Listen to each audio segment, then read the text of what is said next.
किया कि उसकी सामाजिक ढांचा बिगड़ गया। मैं पहले यही शुरू करता हूँ कि हमारा जो समाज है, जिसमें एक समाज वो होता है जिसमें जन्म मरण ब्याह शादी इसके रीति रिवाज होते हैं, संस्कार जो होते हैं अपने सब चेंज हो गए। आप देख लो, जब बच्चा जन्मता है चलो पाड़ करो चुपचाप गायन कर घरे जला, कोई रेवाण नहीं कोई बात नहीं। ये सामाजिकता पूरी बदल गई, संस्कार बदल गए। आदमी मर गया, सब बदल गया मामला। हालत ये हो गई कोरोना के अंदर कि अगर है तो हो सकता है आपको लाश भी नहीं दे कई जगह, ऐसी बात है। और इस डर से मतलब लोग बाहर नहीं जा रहे हैं इलाज कराने, या बताना भी नहीं चाह रहे हैं, या सिफारिशें करवाते हैं कि साहब हमारे जैसे तैसे ऐसे छुट्टी दिलाओ, ठीक है संस्कार कर देते हैं। ब्याह शादी का मामला सब आपके सामने। कुछ दिन तो लोगों दंड भर भर की शादियां करी, उसमें सच्चाई ये थी, मुझे कहते हुए कोई वो बड़ी बात नहीं है, प्रशासन भी आता, कौन सा साहूकार था, कुछ चोरी भी करते थे, 25-20 हज़ार का दंड ले जाते, कुछ पैसे भी ले जाते। हो सकता है ऐसा थोड़ी है, दाल में काला हो सकता है। गवर्नमेंट को लगा तो आज बिल्कुल शादी ब्याह सब बंद कर दिया, अच्छी बात है। तो पूरा जो हमारा एक समाज है, मानव नाता होने के, चाहे किसी जाति का, धर्म का, क्षेत्र का, उसमें पूरा बदल गया। आप देख लो, हम सुख दुख में, शोक सभाव तक में कोई आना जाना नहीं हो पा रहा है। हमारी अर्थव्यवस्था जिसमें हमारे काम धंधे ये चीजें चलती थी पूरी बदल गई कि नहीं बदली? हम वैसा कोई काम नहीं हो सकता, वैसे काम कर नहीं सकते, कुछ नहीं है। आप इस चीज की गंभीरता को, इसकी चीज को समझो। आप ये किसी गवर्नमेंट ने नहीं किया। एक हमारा एक अनजान अदृश्य दुश्मन है, वो साला पकड़ में नहीं आता, रूप बदल लेता है। लेकिन अगर कोई दुश्मन से मिल जाए उसको जयचंद कहते हैं, कहते हैं नहीं कहते इतिहास में? तो आज कोरोना महामारी के अंदर जिस लेवल पे भी जो मानव जाति है, जिसके अंदर समझ विवेक है, जो जानता है खाना पीना उठना बैठना कि मैं मानव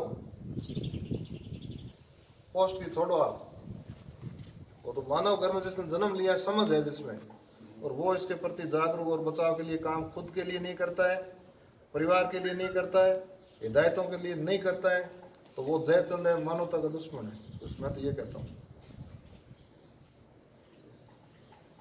ये आप फैसला कर लो, चाहे मंच की तरफ बैठे हो, चाहे आप पीछे बैठे हो और कहीं बैठे हो, मानव हो जब तो।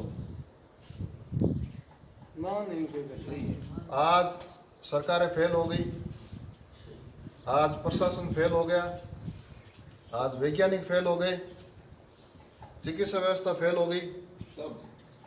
हम मानव ने जो घमंड था कि हम प्रकृति पे विजय प्राप्त कर लेंगे, हम चांद पे चले जाएंगे, ये कर लेंगे, हम कुछ नहीं कर पाए। एक छोटी सी बात है, मेरे नाना जी कहा करते थे कि कानासर में एक मरी आई थी, मारोड़ी मरी कहते हैं बीमारी को, भगी आई नहीं आई, ठीक है ना। तो वो उन्होंने मेरे को बताया कि बच्चे थे, बड़ा आनंद आता था सुनने में कहानी कि बताओ दाना क्यों हो। तो क्या मैं सब गांव का लोग छोड़ तू गया, तो मेरे को ड्यूटी थी कि भाई तू जवान है, बीमार नहीं होगा, हम तो जा रहे हैं, तो मर जाए कर जाए, कम से कम उनको गार्ड तो देना। तो क्या मैंने लोगों को ऐसा गाड़ना शुरू किया कि मैं खोदते खोदते थक गया, लोग मरते गए, तो मैं रेत के टीले के पास लेकर गुड़का देता था, आंधी चलती है वो। और आज क्या हालत है, आज अमेरिका से लेके हिंदुस्तान के, पाकिस्तान के, अफ्रीका के पिछड़े गांव तक वही सेम हालत है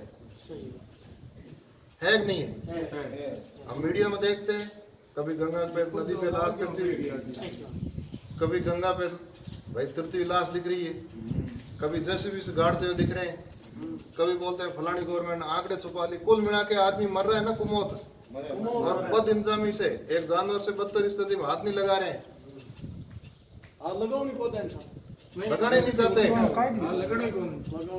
भगवान नहीं करे ये अपना एरिया थोड़ा, माँ बाप के हाथ नहीं लगाते, आप बात कर रहे हो दूसरों की। एक बात, ये ज्ञान सबको है, ये किसी को नहीं है कि भाई इसको ज्ञान नहीं है, समझदारी नहीं है। तो फिर आप सब लोगों को ज्ञान है, बड़े समझदार हो, मैं आप इतने समझदार हो कि हिंदुस्तान के अंदर मुख्यमंत्री का, प्रधानमंत्री का जो पद है, बाकी तो वार्ड पंच से लेके सरपंच का ये सारे है ही जितने जनप्रतिनिधि मानो, लेकिन हिंदुस्तान लोग बड़े पद माने जाते हैं सम्मानित, प्रधानमंत्री का और मुख्यमंत्री का। दोनों को आप चुनते हो कि नहीं चुनते हो? गांव में सरपंच को भी आप चुनते हो, फिर वार्ड पंच होता है उसको भी आप चुनते हो। अमीर जी मिल गया थाने वोट दो, माल जी आएगा थाने दो, लोग जी गए थाने दो, और मैं तीनों राजिया, तो मेरा नेता थोड़ी कलाकार है, कलाकार तो आदमी है, इन्होंने राजी रखे। लेकिन इसका फैसला क्या होता है वो तो पेटी करता है। ये देख लो ये आदमी कितना विवेकशील है, आदमी कितना ज्ञानी है कि वो फैसला पेटी में जाके करता है। और काको से मिन वोट दे तो नहीं, वाल जी अगर मिन वोट दे तो पर्ची कभी नहीं दे, वोट दे राजीव पर्ची को दे, ये भी आपकी ताकत है। आप बड़े ज्ञानी और समझदार हो। मेरा हाथ जोड़ के निवेदन है, संसाधन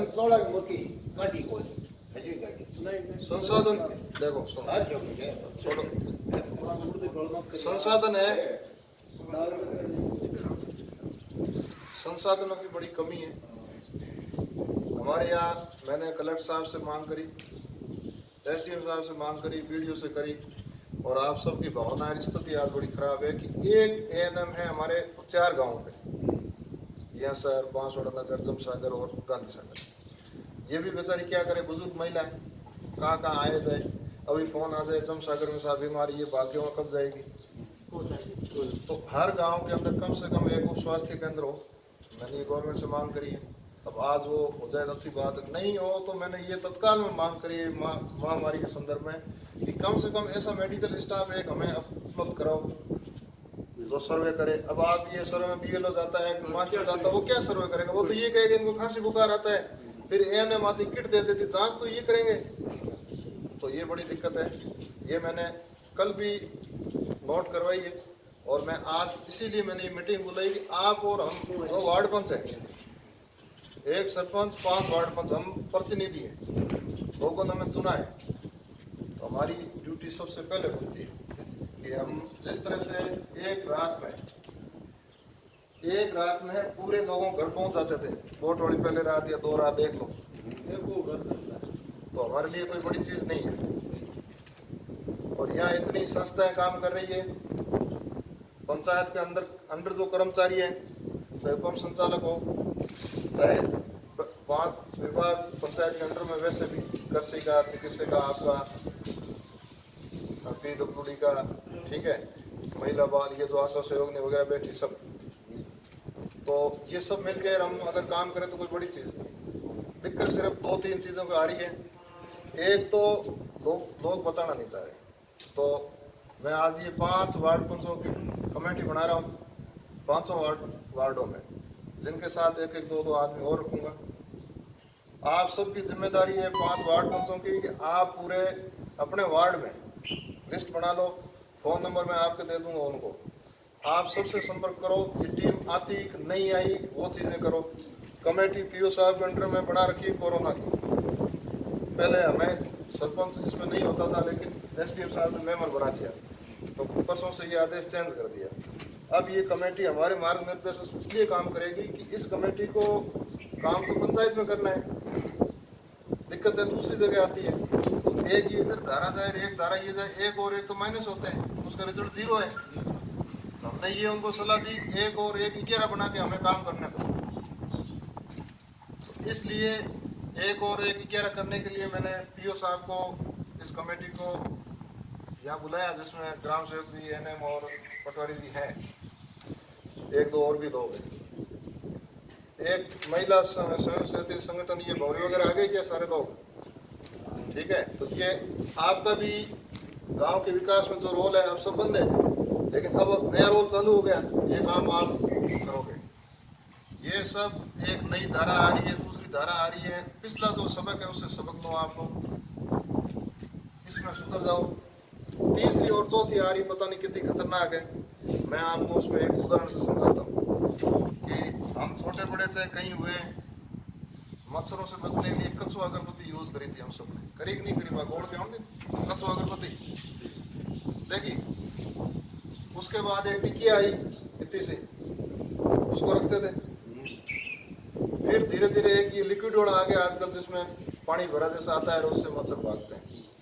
और उसके ऊपर अगर कोई पढ़ा लिखा है तो उसको ज्यादा पता है कि उसमें हाई पावर, हाई फलाना ढिंगड़ा, रोज डोज बढ़ती जाती है। ये क्या चीज है? मच्छर तो वही है।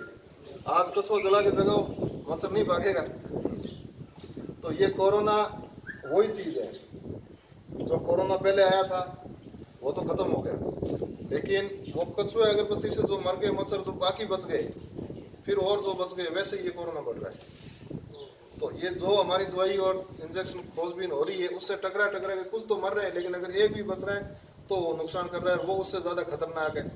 जिस अनुपात में कोरोना बढ़ रहा है, उस अनुपात में उसके साथ साथ दवाई नहीं बढ़ पा रही है। और ये हिंदुस्तान की कहानी नहीं है, पूरी दुनिया की कहानी है। चाहे अमेरिका हो, कितने बड़े राष्ट्र, पूरा विश्व बंद है। तो आज आपको अगर सर्वे नहीं हुआ, ये नहीं हुआ, ये सारी चीजें मेरे ज्ञान में है। उसके 2-3 कारण है। हम खुद जिम्मेदार है, जागरूकता नहीं रखी। लोगों ने फोन किए तो बोले साहब हमारा कोई बीमार नहीं है, दूसरी तरफ मेरे को फोन करते साहब मैं तो मरा, मार्च आया कोई नहीं। ये मत करो। मतलब आप सब साथ मिलकर नहीं, डॉक्टर आएगा, सुनो, मास्टर का मतलब, टीचर का मतलब ये है कि बीएलओ को सारी जानकारी होती है। अब ये चिकित्सा विभाग का आदेश है कि 5 गोलियां दी जानी चाहिए, ठीक है। ये किसी डॉक्टरों ने बनाई, बहुत अच्छी चीज है, ठीक है। आप इसको कम मत आंको। मैंने मेरे निजी स्तर पे अच्छे डॉक्टरों से बात करी, उनसे पूछा कि भाई ये कोई लोगों को उल्लू बनाने की चीजें तो नहीं है, तो लोगों का बेस्ट इलाज है ये, तो आप ये लीजिए एक। अब इसमें दिक्कत क्या आ रही है, ये प्रॉपर मेडिकल किट सबको उपलब्ध नहीं है, एक ये बड़ी कमी है। दूसरी कमी मैंने ये नोट करी है कि मैडम के पास 10 किट आए, ग्राउंड पे गए तो 20 किटों की जरूरत पड़ गई। तो ग्राउंड से फोन किया बीएलओ ने, मास्टर ने, अगर उनका मैडम 10 ही किट है, 20 आदमी है, तो इन्होंने बोला कि भाई ऊपर बात करी, जो भी है कि काट के 2-2 दे दो। तो उससे इलाज नहीं हुआ, उसका दवाई का कोई अर्थ नहीं रहा, ना उसका कोई इलाज हुआ। ये चीज ग्राउंड पे आते आते एक ऐसी चीज हो गई कि एक छोटी सी बात है लेकिन नुकसान बड़ा हो रहा है। तो इसमें सुधार की बात है। तो वो मैं आप लोगों के माध्यम से ये कहना चाहता हूँ कि ये चीजें होके रहेगी, सबको प्रॉपर किट आएगी। नहीं आती है तो आप पीओ साहब, कमेटी जो गठित है, इनको बताओ। इसीलिए 5 वार्ड पंचों में 500 मेंबर की कमेटी बना रहा हूँ, उन वार्ड पंचों को बताओ। क्योंकि अगर आप कहीं वार्ड का आदमी दूसरी जगह नहीं जा रहा तो वार्ड पंच को बता दो, वार्ड पंच अपने आप हमें बताएगा। भाई अगर हम नेता है, प्रतिनिधि है, तो हम अरे एक मिनट, तो ये सब की वो बात है। दूसरा, आपके चिकित्सा विभाग का एक आदेश है जिसके अंदर ये जो टीम सर्वे घर का टीम जारी है, उसके अंदर बीएलओ, एएनएम और आशा सहयोगी की एक टीम होगी। अब एएनएम जा नहीं सकती क्योंकि हमारे यहाँ एक ही 4 गांवों पे, चलो कोई बात नहीं। बीएलओ जा रहा है, जाना चाहिए। एएनएम है, एएनएम को जाना चाहिए, और इसको आशा सहयोगी को जाना चाहिए, सहायिका को जाना चाहिए, और आपकी आंगनवाड़ी कार्यकर्ता उसको भी जाना चाहिए।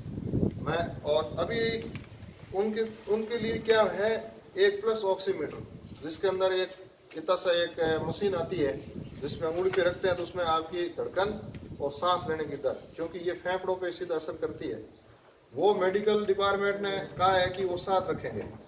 और मैं दावे के साथ कहता हूँ, मैंने अभी पूछा नहीं है, ये भी बैठे हैं, सब बैठे हैं, मैंने मांग रखी थी इनको पिछली बार कमेटी में आया जब, मैंने कहा ऐसा होना चाहिए। इन्होंने कहा हमारे पास अभी कुछ आया नहीं। आपका ये आदेश है 9/5 का, ना तो लोगों की ऑक्सीमीटर है, ना थर्मल स्कैनर है। आज से मैं, हो सकता है 1, 2 दिन, 4 दिन, मेरा जो पंचायत का पहला सिस्टम था लेन देन का, वो सारा ऑनलाइन कर दिया है, तो मैं चेक तो दे नहीं सकता, इसलिए मैं खरीद कर नहीं सकता। जैसे ही अभी तक गांधी सागर का चालू नहीं हुआ है, जैसे चालू होगा पंचायत भवन में और जहाँ जरूरत होगी मैं ये चीजें लाके खरीद के रखूंगा। कायदा तो साहब ये है कि मेरे ऑफिस के अंदर एंट्री करने वाला हर आदमी की आपका नाम लिखा जाता, सबका तापमान लिया जाता, सबकी प्लस ये जांच होती कि मालाराम जी कितनी आ रही, क्या पता हमें से कोई कोरोना हो। तो एक मेरी आप लोगों के साथ जो बीएलओ है या जो कर्मचारी है या वार्ड पंच है, कल जिसको मैं काम पे लगा रहा हूँ, कल आप जांच करने जा रहे हो, आप खुद बीमार हो गए तो, या आप खुद बीमार हो ये भी तो नहीं पता, आप तो बीमारी ठीक करने की जगह देखे आ जाओगे। ये बात है कि नहीं है? आप 100 जगह घूमते हो, 1000 घर घूमते हो। तो सबसे पहले मुझे आप लोगों की भी बड़ी चिंता है। मैंने पीओ साहब से पिछली बार कहा था, मैंने कहा पीओ साहब आप एक, तो इन्होंने कहा शायद स्कूल में है आपके कुछ बांटने का, थर्मल है।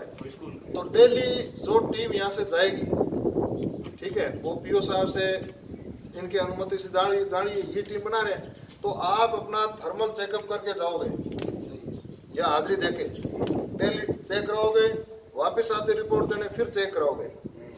तो ये आप लोगों की भलाई है और जनता की भी भलाई है कि आप भी बीमार नहीं पड़ो और किसी बीमार नहीं होके क्या पता वापस आते बुखार आ गया। तो ये आप सिस्टमेटिक ढंग से रखो। दूसरा ये था, तीसरा किट था, किट में 5 दवाइयां प्रॉपर आनी चाहिए, मैं बात करूंगा आगे। तो एक प्रोनिंग है, ठीक है ना, प्रोनिंग वाली सिस्टम। प्रोनिंग शायद आशा सहयोगनी है कोई इनमें आप में से आई हुई, आंगनवाड़ी कार्यकर्ता, एएनएम के अलावा जितने भी, साइका है क्या? साइका कोई हाथ खड़ा करो, क्या नाम है इनका? अच्छा मैडम, आपने ये प्रोनिंग पता है आपको क्या होता है? सांस लेने की विधि, तकनीक गवर्नमेंट ने अभी आदेश जारी किया, पता है आपको? नहीं पता आपको? प्रोनिंग क्या है? गवर्नमेंट ने बड़े प्रचार किए, बड़े आदेश दिए, क्या कहें। तो उसमें ये चीज, एक भारतीय डॉक्टर था, बड़े प्राउड की बात है, अपने गर्व की बात है। अमेरिका में था, पिछली लहर में लोग मर रहे थे कि सब जगह मर गए। अमेरिका के अंदर एक डॉक्टर था जिसने ये चीज करी। प्रोनिंग क्या होती है? अंग्रेजी का शब्द है और हिंदी में है उल्टा लेटा करके उसको सांस देना, ठीक है। तो मेरे पास, मैंने डॉक्टर साहब को आज इसीलिए बुलाया। तो ये जो सर्वे टीम जारी है ना सर, इसके अंदर प्लस ऑक्सीमीटर, थर्मल स्कैनर, आवश्यक और किट, प्रोनिंग भी बताओगे। अब प्रोनिंग क्या है? मेरा ये निवेदन है कि आप आज सीख लो, कल आके जितने भी यहाँ आप सर्वे टीम में लगे हुए हो, चाहे कोई भी हो, इवन ग्राम सेवक जी तक हो, चाहे भरतजी हो, पटवारी साहब, सब लोग प्रोनिंग सीख लो। सबसे बड़ा बचाव उपचार है। तो उस आदमी ने क्या किया, उसकी सांस तो नहीं आ रही, फेफड़ा मर रहा था, तो उसमें कोई, आज अमेरिका में कोई वो ऑक्सीजन की कमी नहीं थी, लेकिन उसको नहीं तकलीफ हो रही थी, तो उसने उल्टा लेटा दिया उसको। तो प्रोनिंग एक सिस्टम है कि जैसे ये आदमी है, इसको आप उल्टा लेटा दो, ठीक है। एक उसके छाती के नीचे तकिया दो, एक पेट पे तकिया दो, और एक पीछे पाँव के नीचे तकिया दे दो, और उसको 10-20 मिनट उल्टे लेटा दो। फिर इस करवट बात, ये अभी गवर्नमेंट ने कहा कि ये सबको करवाओ जो बीमार है उसको, और उसको आप घर जाओगे, जो घर सर्वे करने जा रहे हो, तो लोगों को ये दोगे ट्रेनिंग, साथ में पैम्पलेट है। अगला पॉइंट वही है कि उससे संबंधित आपकी वो आपका पैम्पलेट छपाओ, वो भी हद देना है कि आज चीज करनी है, वो भी आप ट्रेनिंग नहीं कर रहे हो। ये फॉर्मेलिटी है कि नहीं है? ये ट्रेनिंग देना आपका काम है। पॉइंट नंबर 2 है आपका, इसके अंदर सघन प्रोनिंग की ट्रेनिंग दी जाए। आप प्रोनिंग नहीं पता, ट्रेनिंग क्या थे?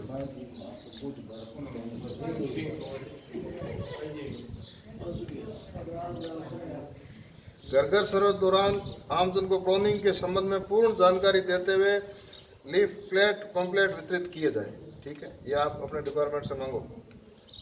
अगर कोई गंभीर रोगी पाया गया, मालाराम जी सख्त बीमार है, आप वहाँ उनके घर चेक करने गए, ये गांव देहात का आदमी है, ठीक है, इस आदमी को सिटी की हवा सूट नहीं करती, इसको आदमी को डर लगता है, डर लगना भी चाहिए।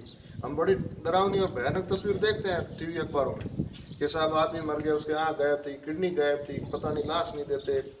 हर आदमी आराम से जिए नहीं जिए, लेकिन सम्मानित मौत हर कोई चाहता है। हर कोई चाहता है, नहीं चाहता है कि मेरा लास्ट सुधर जाए, और हर आदमी का अधिकार है, होना भी चाहिए। हर आदमी को गरिमापूर्ण जीने का और गरिमापूर्ण मरने का अधिकार है। तो इनका विश्वास कैसे हासिल करके आप कोविड सेंटर अगर हम स्कूल में बनाए कहाँ लाओगे, कैसे लाओगे बताओ?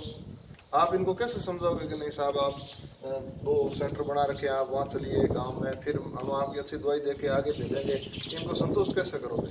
ये विश्वास क्यों नहीं जीत रहे आप लोगों को कमी से? चिकित्सा विभाग ये मेरे पे विश्वास कर ले, गाँव को सरपंच बोल रहा है कि क्योंकि ये मेरा गला पकड़ सकते हैं कल, या चाहे मेरा प्यार हो, मेरी गुडविल हो, कैसे भी हो, आप पे नहीं है, चिकित्सा विभाग पे नहीं है, आगे कोई धनी दौरी नहीं है। 4000 का इंजेक्शन है, 40,000 बिक रहा है, 800 की ऑक्सीजन है, 80,000 8,000 में बिक रही है। ऐसे इंजेक्शन है, रोज टीवी पे अभी न्यूज देखते हैं, किसी नर्स ने किसी डॉक्टर ने निकाल के पानी भर के इंजेक्शन लगा दिया। क्या करें, हालात खराब है।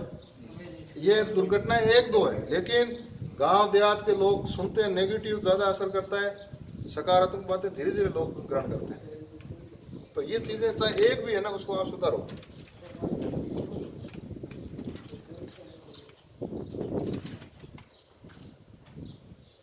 आपके 15 दिन के अंदर सारा काम करना है। 15 दिन के बाद फिर अभी नया आदेश आया, तारीख मैं अभी बता दूंगा, 18 तारीख को वापस आप ये सब शुरू करो। जिनको टेबलेट दी उसके घर में क्या हुआ नहीं, ये निरंतर सतत प्रक्रिया है। ये सख्त लॉकडाउन नहीं है 24 तारीख तक, और 24 के बाद में आपको कह रहा हूँ, मेरा अनुभव है कि सख्त लॉकडाउन लगने वाला है। आप जनता भी थोड़ा इस चीज़ को महसूस करो और सब लोग इसको करो। दूसरा है कि सघन सर्वे, स्क्रीनिंग, कई बार सैनिटाइजेशन आप कुछ दे नहीं रहे हो तो हम पंचायत बहुत जल्द 1-2 दिन के अंदर, ठीक है ना, हमारी प्रक्रिया चल रही है। जैसे सैनिटाइजेशन वाला आ जाता है, आईपो का छिड़काव हर घर में करेंगे। और अभी गवर्नमेंट का आदेश ये आया कि पहले उन घरों में करो जिनके अंदर बीमारी है, फिर उसके पड़ोस के 2-4 घर है उनको करो, वो करना चाहिए। आपका ये सारा काम प्राथमिक स्वास्थ्य केंद्र प्रभारी अधिकारी प्रतिदिन समीक्षा की जाकर रिपोर्ट खंड मुख्य चिकित्सा स्वास्थ्य अधिकारी को प्रेषित करता है, ठीक है। और उस केंद्र में आप काम करते हो पीएससी केंद्र में, और ये ब्लॉक सीएमएचओ करेगा, सीएमएचओ वो सी मैंने भी बताया आपको वो करेगा। तो अब ये आप सीधी बात मैडम इतनी सी है, आपके ऊपर नहीं है ये कोई बात, हम सब की बात है। किसी भाई को बुखार आ रहा हो, खांसी आ रही हो, या खांसी के साथ बुखार आ रहा हो, सिर दर्द हो रहा हो, गले में खराश हो, सांस लेने में तकलीफ हो, बदन दर्द हो, स्वाद और खुशबू की क्षमता खत्म हो गई, कोई जरूरी नहीं बाकी चीज़ों का यहाँ जी। और मेरे शुरू में एक बार लाल बार हो जी, मतलब टेस्ट नहीं आया कांदो जी में तो केर मिर्ची में रुके, बाकी कोई तकलीफ कोई कोरोना कई लक्षण हुए। अगर ये भी हो जाए और थकान और दस्त हो जाए, एक डॉक्टर ने बीच में और चीज़ की थी आंखें खराब होना, ये भी एक कुछ कोरोना के लक्षण है। और इस सब के बीच बड़ी एक घातक बीमारी आ गई जिसको अपन ब्लैक फंगस कहते हैं। ब्लैक फंगस क्या है? जो छोटी सी चीज़ है, प्याज के ऊपर एक काली फपूंद जमुड़ी आवे आप कद छोला ना, वो है बीमारी का कारण। वो कैसे अंदर जाती है कि जिसको कोरोना हो गया दबा के अपन अंदर कहीं इलाज कराने नहीं गए या इलाज करा के आए तब भी हो जाता है, तो वो गले और नाक के अंदर ऐसी समस्या करती है कि आपका आँख, नाक और ये चीज़ें जाती है। और अगर इसका इलाज नहीं कराओगे, दवाई बैठ रहे तो सिर में गई, फिर आदमी खत्म हो। बताओ तो जो कोरोना पॉजिटिव होके आए हैं ट्रीटमेंट लेते हैं तो ये शुगर की प्रॉब्लम किसी को है ना, उसके लिए तो विशेष। लेकिन सर ये जा ही नहीं रहे टेस्ट, मतलब जिन्होंने जांच नहीं करी अंदर बैठे उनको भी तो खतरा है ना भाई। लक्षण बता के सेंटर तक ट्रीटमेंट लिया, स्टेरॉइड लिया जाता है, उसको ज्यादा है चांस, बीपी वाले को, शुगर वाले को बहुत ज्यादा है। मतलब ये है कि अगर आपकी कोई चीज होती है, अभी शायद आपको इसमें बीपी, हैवी बीपी भी एक इसका सिम्टम हो गया, हाइपरटेंशन, ठीक है ना। तो ये भी एक आप ध्यान रखो, किसी की बीपी बढ़ रही है बेवजह, तो कोई जरूरी नहीं कि बाकी लक्षण हो, वो लक्षण है तब भी उसमें आ सकता है। आप सावचेत रहो, शिकायतें मत करो, सहयोग करो, सहयोग दो और सरकार से सुविधाएं लो, ठीक रहो, सबको ठीक होने में मदद करो। अगर आप पहला सुख निरोगी का हमारे पर कितनी अच्छी बात कही, और आप ये देख लो पूरी देश और दुनिया बीमार हुई तो सारे ढांचे, सारी मानवता, हमारा सिस्टम सब फेल हो गया, हुआ कि नहीं हुआ? अब आप इसको आगे चालू रखना चाहते हो सही, मां तो फिरंगी जरूर को जाते जीत दई के क्या मैं दी एरी का घर के फिरंगी तो मारा देखा ना अरे सर की साल में मुझे की डोबली ने उनके बड़ा बंदी एक टाइम तो है बड़ी दुकान लगा आया चंद्र ये कह रहे मत बैंक देखे इतनी दुनिया देख रही है कि आज तक मन बनती है मतलब वो बताओ आई बदलाने मन में पड़े देख गाड़ी बारी में निकल आओ राजी हुई कोई बात नहीं। अरे रुको रुको रुको, अब ये एक आदेश जो महिला एवं बाल विकास का आया आपके, तो बेड़ा भी है बाल विकास का आदेश आया वापस, ये तीसरी लहर आ रही है वापस, ये कोरोना दूसरी, इसके अंदर तीसरी चौथी तक आ रही। मैंने जो कचुआ अगरबत्ती की बात करी, मैं फिर उस पर बात करता हूँ। आप एक चीज से उदाहरण से बड़े ध्यान से समझो कि गवर्नमेंट ने 60-65 साल तक लोगों के लिए क्यों इंजेक्शन लगवाए थे, पता है आपको? जबकि 60 साल का आदमी किसी काम का नहीं है, 70 साल वाला काम का नहीं, 80 नहीं, लेकिन गंभीर बीमार 60-65 साल तक की क्यों लगेगा कि वो शरीर रूप से कमजोर हो जाता है। तो सरकार और वैज्ञानिकों को पता था कि अगर कोई अटैक आता है ऐसा, तो उससे क्या होगा कि ये लोग बचेंगे नहीं। तो आप ये शुक्रिया मनाओ, सरकारों को धन्यवाद दो, डॉक्टरों को धन्यवाद दो कि ये टीका सबसे पहले आपको लगा और आप बच गए और आराम से बैठे हो। तो ये कचुआ अगरबत्ती की आगे बड़ी बात है। और इस बार अटैक हुआ था युवाओं पे, सबसे ज्यादा जवान आदमी जा रहे हैं। और ये उसकी देखो 2-4 गलतियां हमारी है। अभी 11 बजे का लॉकडाउन है, सब लोग बाहर घूम रहे हैं, ना घर वाले टोकते हैं ना आप कोई जिम्मेदार लोग टोकते हो कि यार क्या मरने दो या फलाना, ये गलत बात है। नुकसान किसी को हो सकता है, ये बीमारी किसी की नहीं है और आप इससे बच के रहो, बचाओ। अब ये तीसरी लहर के अंदर क्या गवर्नमेंट ने, वैज्ञानिकों ने चीज़ बताई है, वो बड़ी खुद चिंतित है। डॉक्टरों ने ये कहा है कि महिलाओं के अंदर और बच्चों के अंदर ये चीज़ आने वाली है और ये बहुत खतरनाक स्थिति है। अगर एक बच्चे को हो गया, मेरी अभी भी पीओ साहब से डिस्कस हुई, डॉक्टर साहब से, अगर एक बच्चे को हो गया कोरोना, मान लो भगवान नहीं करे, तो उसकी माँ वहाँ रहेगी कि नहीं रहेगी, साथ रहना पड़ेगा। हो गई बच्चे को पूरे घर में बच्चा हो गया या माँ को हो गया, मैं तो कह रहा हूँ एक लेडीज को घर में हो गया तो सबको हो गया ना, है कौन सा वो तो बच्चा है। तो इसके लिए अब कैसे करें? तो ये आप ऐसा है,